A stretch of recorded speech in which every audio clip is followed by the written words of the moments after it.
Oke, Bismillahirrahmanirrahim. Assalamualaikum warahmatullahi wabarakatuh. Sebelum video ini, itu kita sudah membahas terkait instalasi JASP dan pastikan instalasinya telah selesai dan kita bisa menjalankan JASP-nya.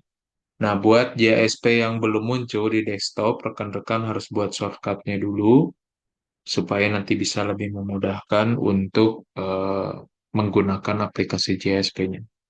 Oke, ini adalah tampilan dari JSP-nya. Jadi kita lihat di sini ada berbagai menu statistik yang digunakan ya.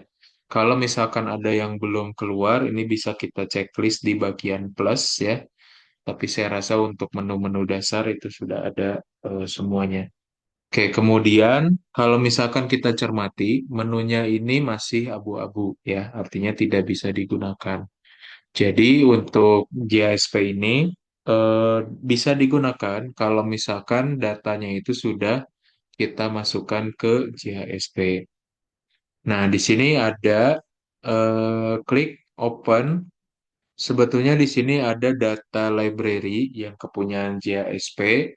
Jadi sesuai dengan berbagai konteks dari metode yang ada, ini bisa dilihat simulasi yang dilakukan oleh GISP.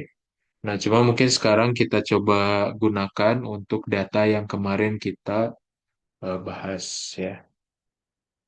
Nah, untuk datanya ini sebetulnya harus disediakan di luar JASP ya. Jadi kita harus menyediakan datanya itu sebelum menggunakan JASP.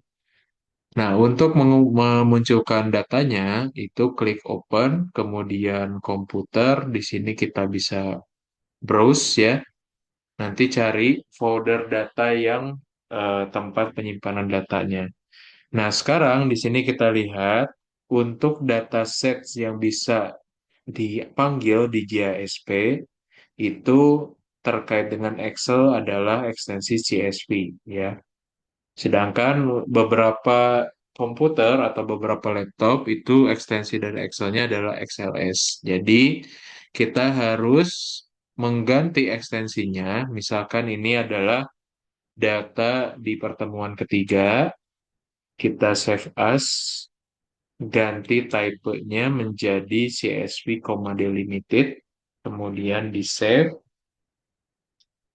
Nah, nanti akan muncul di sini. Oke, ini misalkan kita buka. Nah, ini adalah data yang kita gunakan di pertemuan ketiga. Pertemuan ketiga itu kita membahas uji dua sampel dependent.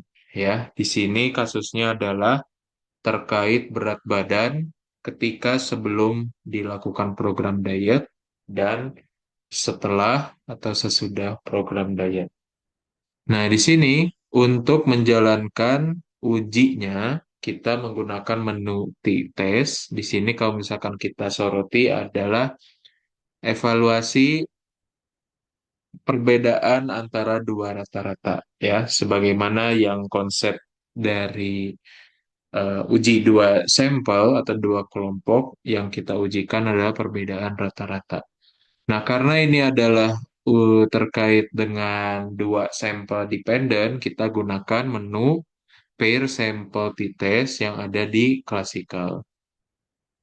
Nah, kemudian ini adalah tampilan selanjutnya. Di sini, kalau misalkan datanya ada di bagian kiri, ini kita klik. Di sini adalah tempat kita mengatur analisis yang kita gunakan. Di sini, untuk variabelnya atau kolomnya, kita harus pindahkan ke samping, ya.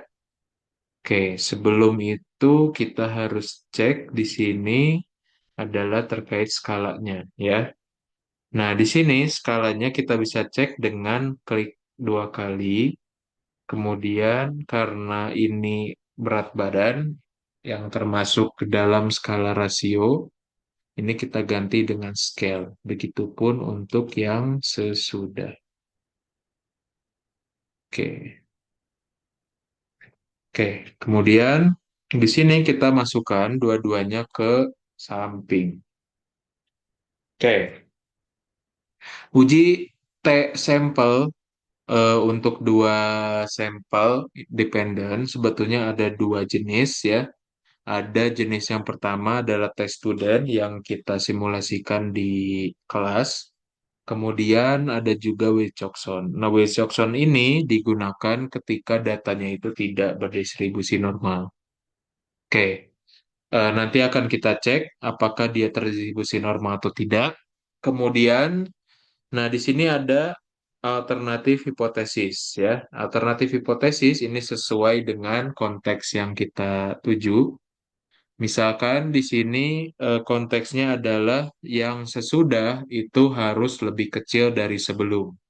Kita lihat sebelum posisinya di sini adalah measure 1, sesudah ini adalah measure 2. Kalau misalkan sesudahnya itu lebih kecil, maka berlaku sebaliknya. Measure 1 itu harus lebih besar dari measure 2. Maka alternatif hipotesisnya kita pilih yang lebih besar. Oke, kemudian ini untuk mengecek normalitasnya, ya, kita klik normalitinya. Nah, di sini cara mengecek normalitasnya itu adalah kita mengecek dari kolom P, ya. Sebetulnya ini adalah pengujian hipotesis juga, di mana untuk mengecek apakah datanya berdistribusi normal, itu kita harus mengejar nilai P-nya itu lebih besar dari alfa. Nah, di sini nilai P-nya itu adalah 0,315. Berarti yang kita bisa simpulkan adalah datanya berdistribusi normal. Nah, kalau misalkan berdistribusi normal, artinya yang kita gunakan adalah uji T student. Kalau misalkan P-nya ternyata kurang dari alfa, maka yang kita gunakan adalah Wilcoxon sign rank. Oke, kita lihat hasil dari pengujiannya. Di sini ada statistik uji ya, nilai T, kemudian ada nilai DF-nya, derajat bebasnya, degree of freedom, dan ada nilai P atau p-value ya. Sesuai dengan yang kita bahas, bahwasanya kalau misalkan uji T ini, jika terdapat perbedaan, maka itu adalah harus tolak H0 atau yang kita pilih adalah H1. Nah, di sini kita bandingkan nilai P-nya dengan alfa. Nilai P-nya ini kecil ya. Ini adalah kurang dari 0,001. Alfanya 0,05. Maka karena nilai P-nya lebih kecil, maka kita tolak H0. Dan yang kita pilih adalah H1. Nah, untuk mengecek H1-nya, kita lihat yang tadi alternatif hipotesisnya adalah sebelum lebih besar dari sesudah. Artinya, berat badan sebelum program diet itu lebih besar dari berat badan sesudah program diet. Artinya, program dietnya itu berhasil. Oke, di sini menu-menunya bisa kita pilih ya beberapa. Biasanya itu yang kita gunakan adalah deskriptif. Ini untuk mengecek rata-rata dari setiap kolomnya. Ada standar deviasinya juga, ada standar error, dan ada nilai CV-nya. Kemudian bisa juga kita gunakan deskriptif plots ya. Ini untuk melihat dari nilai rata-ratanya ya. Apakah posisi dari rata-ratanya jika digambarkan dalam sebuah plot itu seperti apa, atau juga bisa menggunakan bar plot. Nah, ini adalah beberapa menu yang bisa kita gunakan dan ini tergantung dari kebutuhan ya. Jadi nanti silakan bisa dipelajari terkait dengan ini. Nanti akan saya berikan juga modulnya ya. Jadi modul JASP-nya itu akan saya lampirkan dan untuk bisa dipelajari.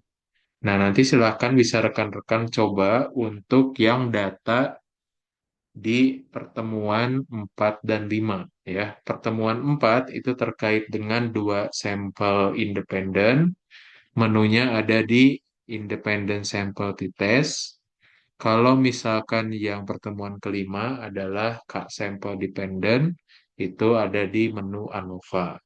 Ya, yang kita gunakan adalah ANOVA.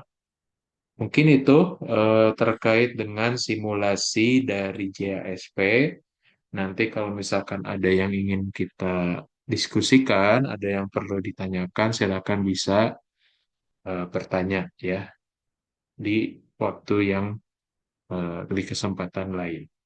Oke, mungkin itu saja. Mohon maaf bila ada hal yang kurang berkenan. Wassalamualaikum warahmatullahi wabarakatuh.